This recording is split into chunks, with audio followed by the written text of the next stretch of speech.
And now this is the man I've been waiting to talk about, Zhu Rong. So this guy is actually 21 still, but he was the lightweight champion in the main promotion that all of these fighters are coming from.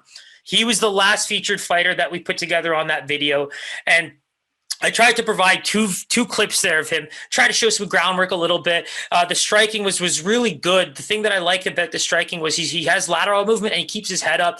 Chin was fairly tucked, but at the same time in the UFC, you saw moments there where he can definitely get pegged as well. I think that he had his opponent on the back foot quite a bit, and so being able to finish the way he did on the feet was a very opportune moment. But when you look at the next fight that I provided, I mean, we saw very minimal groundwork there. I think that was a fight where you saw just his overall cardio, gamesmanship of just trying to, seek out that win, because he does end up getting the finish pretty late. And I like that he was able to kind of finish from the back, turn him over, get into mount, and just finish from back mount and strikes. I think those are the things that make it, exciting across the board for all three of these fighters that are coming in here. Because when you take a look at a guy like Rodrigo Vargas, this is a guy that, I kind of analyzed him quite a bit in the fight that he had, because one thing that really stood out to me is he reminded me a little bit of Costa. I just got such a vibe for him. He's just this type of fighter, big, heavy punches, wants to knock you out. Spent a lot of time on his back. It seemed like he couldn't really get off the ground there, but when it was standing, he was just going for broke.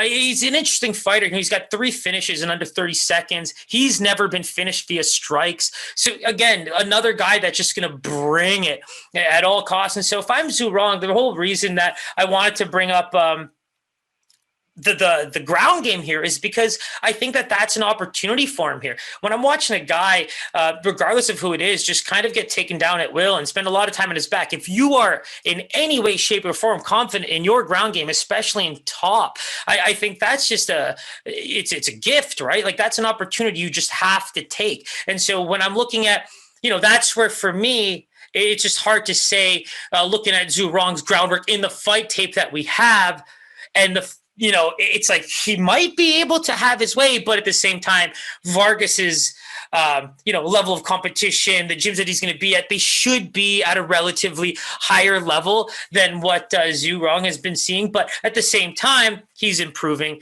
The Shanghai PI in general is improving, and all of these fighters are starting to get better. So in that sense, I mean, we're seeing them fight UFC-bound fighters anyway earlier in their careers, despite being in their early 20s at this point and fighting some of these people in their teenage years. So that's what makes this really exciting. I think that, across the board, when you look at his 0-2 record for Vargas, illegal knee, that was something that you saw against Brock Weaver. Not the best, outcome for him. And the one before that, we just talked about it. Spent a lot of time on his back, and I just think that Alex da Silva had his way with him, and I wouldn't have scored that any differently myself, having rewatched the fight just recently. And I kind of already mentioned it, right? It's going to come down to the striking. I think that for him, it's going to be all about the big punches. I think that Zhu Rong has an opportunity to kind of keep his distance, pick his shots, use his kicks more, and kind of use speed and just flowing. I like using this word, flowing, in the striking, because when you have some of these guys who like to just come and just throw big hooks and try to get you to the body with it, I mean, you can have some space in the cage to kind of do your own thing. And so that's where I see this fight going. Wow. When I take a look at the lines, I mean, Zhu Rong's coming in at a minus 250 opener and now sitting at a minus 260, minus 255, pretty much across the board. Rodrigo Vargas, I mean, pretty much in and around that plus 200 from start till now. I mean, I'm pretty, I guess I'm a little surprised. Just it kind of is telling of how much we might have to respect Zhu Rong's game in terms of just, not just the striking, but the ground game as well, because of maybe how bad Vegas is taking the ground game on Vargas' side from the tape that we have. But at the same time, exciting fight. This is going to be action-packed. I think this first round, unless they're trying to feel each other out for a little bit, I mean, I think it's going to be bombs galore right from the start. The big thing I would say is, if I'm a smart fighter, I'm looking to take Vargas to the ground.